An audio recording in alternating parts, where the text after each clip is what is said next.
Under Plum Lake by Lionel Davidson, Chapter 22, What I Knew.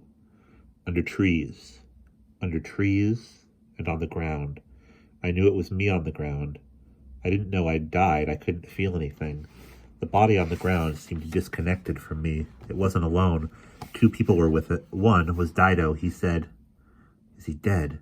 Either they were talking English or I understood everything now. The other said, "He's suspended."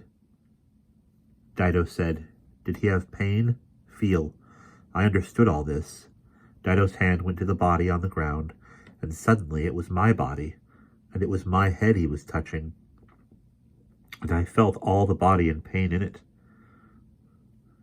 But still, I felt disconnected. I realized I was disconnected. I was in somebody's hand.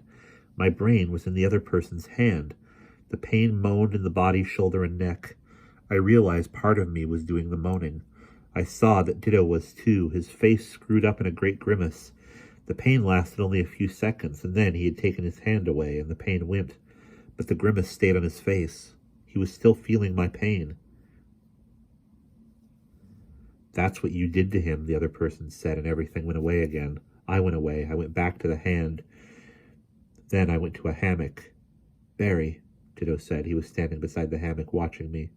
I didn't say anything. "Forgive me," Dido said. I still didn't say anything. I was waiting for the pain. There was no pain.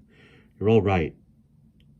You're resting," Dido said. "You have to rest another hour." I saw the sky was lighter. I was in the hotel garden. I seemed to hear what he said before he said it. It was why my mind needed resting. A part of the brain heard what he said and passed it to another part. I was only understanding the second part of the brain, like getting an echo before the original. But by the time it was my mind, it was in my mind. It had already become familiar. My mind was confused because its brain had been taken out and handled after death. I'd died on the kite. I was dead when they got to me. I'd broken my neck and my shoulder. The doctor had seen it happen and had treated me immediately. The heart had stopped, but he'd found oxygen still in the brain, so he had kept it there and restarted the heart. He had kept me suspended between life and death while he looked to see if it was worth giving me my life back. He had treated the shoulder first to see if there were difficulties, and there weren't. He'd healed the break instantly. Then he'd repaired the broken connections between the spine and the brain before mending the neck itself. He said if these parts had been damaged beyond repair, he'd have had to let me go. He couldn't replace my parts. They had different parts. We were of different species. Dido told me the difference. Either then or later, he told me. He told me why they had no pain. He said I had pain to warn that something was wrong with my body. It was like a fuse in an electric system. If something went wrong, the fuse blew to protect the system. If I cut my hand, it hurt to warn that I damaged a part that could endanger my body from loss of blood or infection. I could cut other parts of my body that didn't endanger it, and they wouldn't hurt. I could cut my hair or my fingernails, and they wouldn't hurt. He said that with them everything was like hair and fingernails,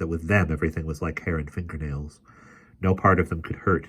They always knew the state of their bodies in the same way that they always knew the time. He said right at that moment he could feel his brain and his kidneys and his liver. Nothing could go wrong with them that he wouldn't know about, and nobody in Egon could die of illness. I asked him what they did die of. He said they died if they broke vital parts that couldn't be replaced in time, or of old age. I asked why old age mattered if illness didn't. He said it was to do with Egon. We weren't talking then. We were using brain waves to rest my mind. He told me about it. He said they used speech socially, but they didn't need to. With animals, they used only brain waves. He said I was like an animal. I had a mind a bit like a dog's. A dog's mind was simple but interesting because it knew more than you thought it knew. He said it was fun getting in a dog's mind when it dreamed. A part of you became the dog and to understand it. A part of him had just become me to understand me. He said the word Egon meant life, or it could mean mind. He couldn't find the right word in my head. He said everything was a part of Egon, but a person's particular part was called his ego, and it wore out. It wasn't a physical thing, so you couldn't replace it. He said Egon didn't mean just the world of Egon. The world of Egon was a part of a larger Egon. The larger Egon was a galaxy of worlds, and Earth was just an ego in it. He saw I didn't understand. He said I'd better not try just now. He said I would understand. I'd understand when we had the last experience, and I'd rested long enough now so we could have it. The last experience was under Plum Lake. This was the one he hadn't any words for. I think we went down then.